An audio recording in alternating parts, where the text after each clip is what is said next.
श्रीकृष्ण केवल सत्य देवता नुहंती, से मानव जीवनर सत्य साथी।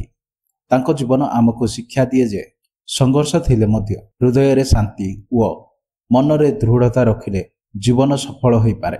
से निज जीवन द्वारा देखाई दैछंती कि परि धैर्य, निष्ठा, स्नेह, ज्ञान व समर्पण सहित कठिन समय को जीति पारिबा।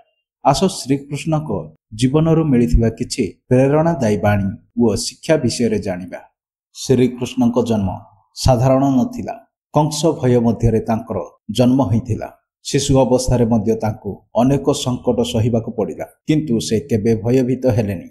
एहा आमको शिखाए परिस्थिति जेपरि हेउ मनरे साहस थिले आमे आगको बढ़ी पारिबा। वृंदावन रे गोपाल भावरे बड़ होइथिबा श्रीकृष्ण सरलतारे जीवन काटिले। से गाय मानक सहित खेलुथिले, मित्र मानक सहित हसुथिले। एहा आमको शिखाए जीवन को जटिल करिबा आवश्यक नाही। सत्य सुख सरलतारे लुचिछि।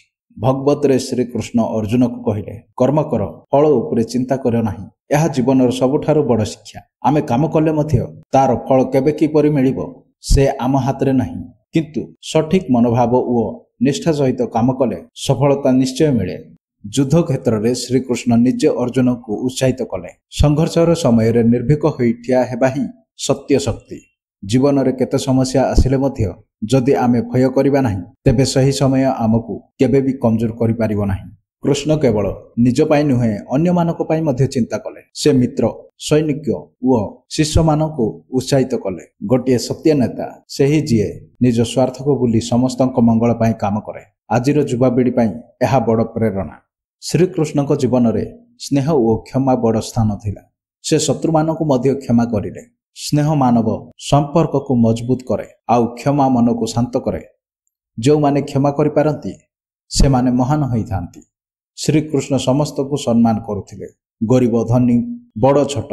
एहा आमको शिक्षा दिए जे मनुष्यर मूल्य तांकर स्वभाव व कामरे थाए, बाह्य देखारे नुहे। समानता ही शांतिर पथ। श्रीकृष्ण को उपदेश ज्ञान व बुद्धिर बड़ स्थान थिला। से कहिले, जीवनर पथ सबु बेले सहज नुहे, किंतु बुद्धि व सठिक चिंता आमको सठिक निष्पत्ति नेबारे साहाय्य करे। ज्ञान होउची आमर श्रेष्ठ संपत्ति। ज्ञान ही आलोक। चिंता करो, शिख आउ आगको बढ़।